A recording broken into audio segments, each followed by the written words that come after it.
Bonjour, ici Romain Desrosiers, bienvenue sur ma chaîne Entraîneur de bridge. Dans la leçon 342 d'aujourd'hui, nous verrons la main du côté de la défense entre Est et Ouest. Les enchères ont été simples, un cœur par Sud, un pic par Ouest, montrant 5, 4 et plus, et 4 cœurs par Nord, établissant le contrat. L'entame est de l'as de pique. Si nous regardons la main du côté de Sud, il y a 2 perdantes à pique. Il n'y a aucune perdante à cœur, il n'y a aucune perdante à carreau, il y a une ou 2 perdantes à trèfle, 2 si As-Dame sont en Est. Sur l'entame pique, le 3 est joué en Nord, le 2 est joué en Est et le 10 en Sud. Comment Ouest doit-il réfléchir? Ouest a remarqué qu'il a 5 cartes de pique, Nord en avait 5. Les cartes manquantes sont le 10 de pique, le 2 et le 4. Où est le 4? Ouest doit se dire que si son partenaire avait 2 cartes de pique avec le 4 et le 2, il aurait joué le 4 en premier, suivi du 2,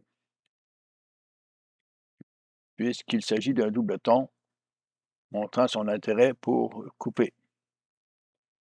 Donc, Ouest doit conclure en premier que le 10 de pique est une fausse carte de la part de Sud et que c'est Sud qui a le 4 de pique. Regardons la main.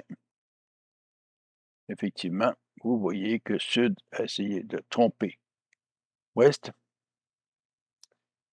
et Ouest, fiant sur son partenaire, joue le roi de pique, suivi du 9 de trèfle par Est. Est-ce que le 9 de trèfle est une grosse carte demandant un retour trèfle ou une petite carte? Or, Ouest constate qu'il a le 2, le 3, le 4 et le 6 est en or. Donc, il doit conclure qu'il manque le 5, le 7 et le 8. Est-ce que l'Ouest doit jouer la dame de pique pour espérer une coupe de l'adversaire? C'est inutile parce qu'à ce moment-là, l'adversaire va couper, il va enlever les atouts, il va jouer au petit carreau vers le roi, le 6 de carreau, suivi de l'as, et la dame va permettre de discarter un trèfle perdant.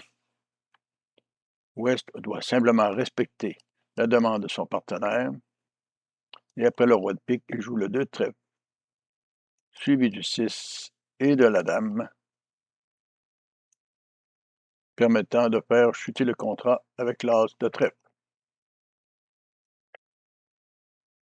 Vous voyez ainsi que Ouest avait 2 choses à faire: bien regarder les cartes, bien les compter et aussi, surtout, se fier sur les signaux de son partenaire. Je suggère de vous abonner, je vous réfère au site entraîneurdebridge.com pour d'autres informations et à la prochaine.